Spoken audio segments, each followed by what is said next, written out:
السلام علیکم ورحمۃ اللہ وبرکاتہ۔ میں ہوں شمس تبریز قاسمی اور آپ دیکھ رہے ہیں ملت ٹائمز۔ ہندوستان اور پاکستان دونوں پڑوسی ملک ہیں۔ پاکستان میں ہندوؤں کو مائنورٹی کمیونٹی کا اسٹیٹس حاصل ہے اور ہندوستان میں مسلمانوں کو مائنورٹی کمیونٹی کہا جاتا ہے۔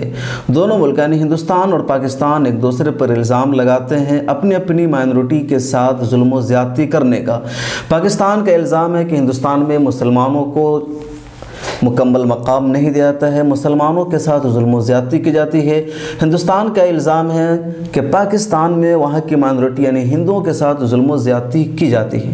آج خبر در خبر میں ایک ہی دن میں ایک ہی موقع پر پیش آئے دو واقعہ جو اس کا تعلق دونوں ملکوں سے ہیں۔ ہم بیان کریں گے کہ کس ملک میں مائنورٹی کو کیا اسٹیٹس حاصل ہے اور کہاں مائنورٹی کے ساتھ اقلیتوں کے ساتھ وہاں کے حکمران کیسا برتاؤ کرتے ہیں۔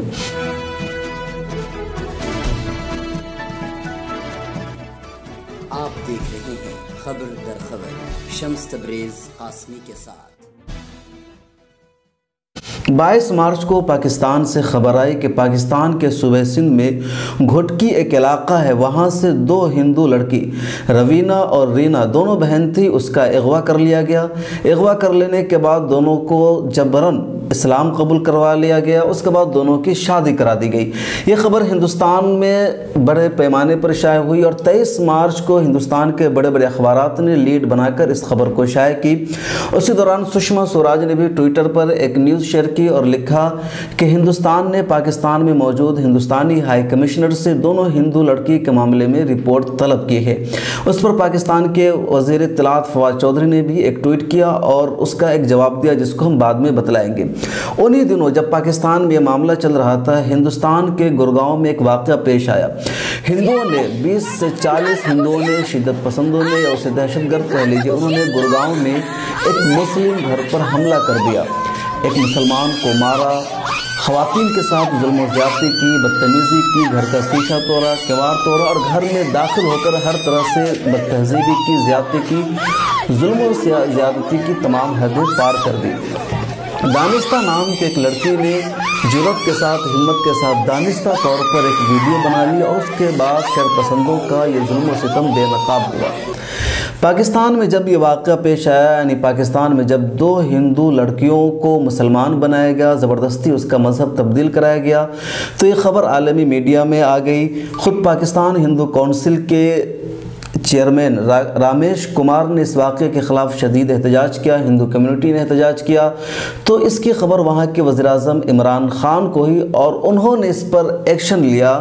پاکستان اور صوبہ سندھ کے وزیر اعلیٰ کو حکم دیا کہ دونوں واقعہ کی تفتیش کرائی جائے، معاملہ کی تحقیق کرائی جائے، جانچ کرائی جائے کہ کیا پورا معاملہ ہے اور سخت ایکشن لیا جائے۔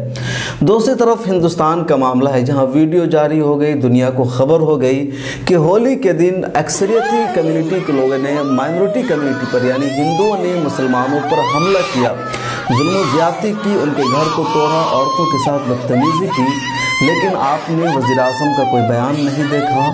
وزیر خارجہ سشما سوراج نے پاکستان کے معاملے میں مداخلت تو کی لیکن ہندوستان کے معاملے پر ان کا ایک مذمت تک سامنے نہیں آیا، انہوں نے ٹویٹ پر بھی کچھ نہیں لکھا۔ 1972 کے شملہ معاہدہ کی روشنی میں ہندوستان پاکستان کے اندرونی معاملے میں کوئی مداخلت نہیں کر سکتا ہے اور نہ ہی پاکستان ہندوستان کے اندرونی معاملے میں کوئی مداخلت کر سکتا ہے۔ بہرحال یہاں دیکھنے کی بات یہ ہے کہ پاکستان کے وزیر اعظم نے اپنی مائنورٹی کو اپنی اقلیت کے ساتھ انصاف کرتے ہوئے اس واقعے کی نوٹس لی، اس پر انہوں نے ایکشن لیا اور اس واقعے کی تحقیق کا حکم دیا۔ ہندوستان کے وزیر اعظم نے اس معاملے پر کچھ نہیں کہا، وزیر خارجہ کا ایک بیان نہیں آیا، بلکہ حکمراں جماعت کے کسی بھی لیڈر نے اس پر مذمت اور افسوس کا اظہار نہیں کیا۔ ہریانہ میں یہ واقعہ پیش آیا جہاں کے وزیر اعلیٰ منوہر لال کھٹر نے بھی کسی طرح کی مذمت نہیں کی۔ پولیس نے اس واقعے کو چھپانے کی کوشش کی۔ پولیس نے کہا کہ دونوں یعنی ہندو اور مسلم گروپ کے دوران کرکٹ کھیلنے کی وجہ سے یہ تنازع پیدا ہو گیا تھا اور یہ بچوں کا جھگڑا تھا، اس کا حقیقت سے کوئی تعلق نہیں ہے۔ پولیس نے کہا کہ بچے کھیل رہے تھے، اس کی گیند ہولی کھیل رہے نوجوانوں کو لگ گئی، اس کے بعد ان لوگوں نے رد عمل میں حملہ کیا، جبکہ سچائی یہ ہے کہ منظم پلاننگ کے ساتھ مکمل منصوبہ بندی کے ساتھ ایک سازش کے تحت 40-50 ہندوؤں نے لاٹھی ڈنڈا اور گراسا لے کر کے مسلم فیملی پر حملہ کیا، انہیں مارا پیٹا۔ یہ صورتحال ہے، لیکن حکمراں جماعت کے کسی بھی لیڈر نے اس واقعے کی مذمت نہیں کی ہے۔ وزیر خارجہ سشما سوراج نے اس سے پہلے کسی معاملے میں ہندوستانی ہائی کمشنر سے رپورٹ طلب نہیں کی تھی، اس طرح کا کوئی ٹویٹ نہیں کیا تھا، لیکن ابھی انہوں نے کیا۔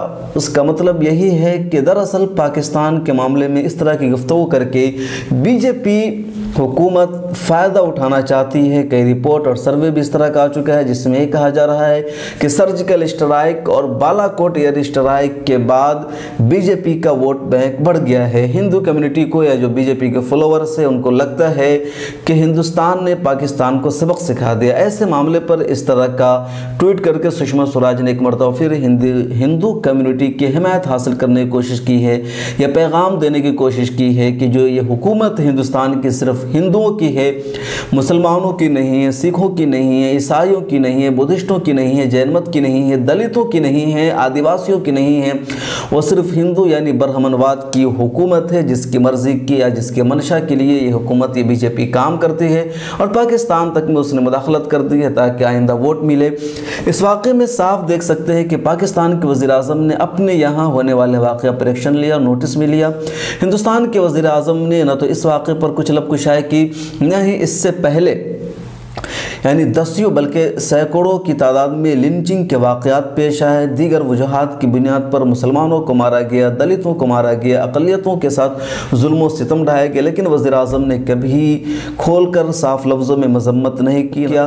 حالیہ واقعے میں بھی یہی سامنے آیا۔ اب اندازہ لگا سکتے ہیں کہ کس ملک میں اقلیتوں کو تحفظ حاصل ہے، کس ملک میں اقلیتوں کے حقوق کی پاسبانی کی جا رہی ہے، کہاں کے سربراہ اقلیتوں کے تئیں خیرخواہی کا ثبوت پیش کر رہے ہیں۔ پاکستان میں جو کچھ ہوا وہ غلط تھا۔ کسی بھی لڑکی کا مذہب تبدیل کرانا، اسے اغوا کرنا سراسر ظلم ہے، نہ تو اسلام اس کی اجازت دیتا ہے، نہ کسی مذہب میں اس کی گنجائش ہے۔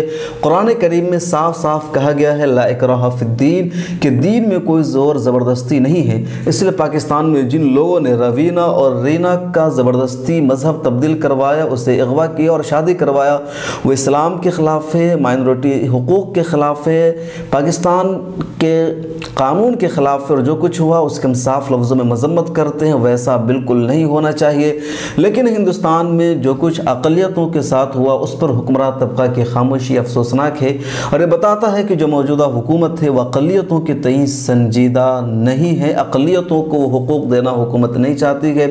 اس سے بھی زیادہ افسوس اس بات پر ہے کہ انڈین میڈیا میں پاکستان کے واقعہ کی خبر تو شہ سرخیوں میں چھاپی گئی، ٹی وی چینل پر ڈیبیٹ کرائے گئے، لیکن گڑگاؤں کے واقعہ کی خبر کو کوئی اہمیت نہیں دی گئی، ٹی وی چینلوں پر کوئی ڈیبیٹ نہیں ہوا، نہ ہی اس واقعہ کو اہمیت دے کر کوریج کیا گیا۔ آخر کیوں؟ یہ سوال ہے میڈیا کی دو رخی پر، حکومت کی دوہری پالیسی پر، کہ ہندوستان کی حکومت اقلیتوں کو حقوق دینا نہیں چاہتی ہے۔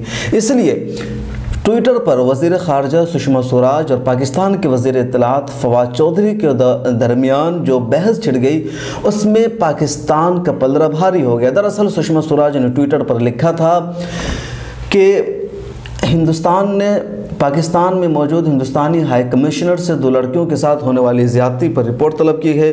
تو اس واقعے کے بعد پاکستان کے وزیر اطلاعات و نشریات فواد چودھری نے کہا کہ میڈم یہ پاکستان کا اندرونی معاملہ ہے، آپ کو مداخلت کا کوئی حق نہیں ہے۔ اسی کے ساتھ فواد چودھری نے یہ بھی لکھا کہ میڈم آپ اپنے ہندوستان کے اقلیتوں پر توجہ دیجئے، وہاں مائنورٹی کے ساتھ ظلم و زیادتی کی جاتی ہے۔ سشما سوراج نے اس پر جواب دیا کہ ہم نے اپنے ہائی کمشنر سے صرف رپورٹ طلب کی ہے، آپ کا غصہ ہو جانا اس بات کو درشاتا ہے کہ آپ مجرم ہیں۔ اس کے بعد لوگوں نے سشما سوراج کو گھیرنا شروع کر دیا اور کہا کہ خود ہندوستان میں گڑگاؤں میں مسلمانوں پر حملہ ہوا ہے، اس پر آپ نے مذمت نہیں کی ہے، ہندوستان کی حکومت نے کوئی رپورٹ طلب نہیں کی ہے، یہ درشاتا ہے کہ ہندوستان میں اقلیتوں کو تحفظ حاصل نہیں ہے۔ خبر در خبر میں آج اتنا ہی۔ آپ کا اس دونوں واقعے کے تناظر میں کیا رد عمل ہے، آپ کے کیا تجزیہ ہے، کمنٹس باکس میں ہمیں ضرور بتائیے۔ پھر ملاقات ہوگی خبر در خبر کے اگلے پروگرام میں۔ اپنا خیال رکھیے، خدا حافظ۔ ملت ٹائمز کی ویڈیوز دیکھنے کے لیے یہاں کلک کر کے سبسکرائب کریں، اور ہاں بیل آئیکن ضرور دبائیں۔ اگر فیس بک پر دیکھ رہے ہیں تو پیج لائک کریں، تازہ ترین خبروں اور مضامین کے لیے وزٹ کریں ہماری ویب سائٹ www.millettimes.com۔ ہماری یہ web site Urdu, Hindi, English تینوں لینگویج میں موجود ہے۔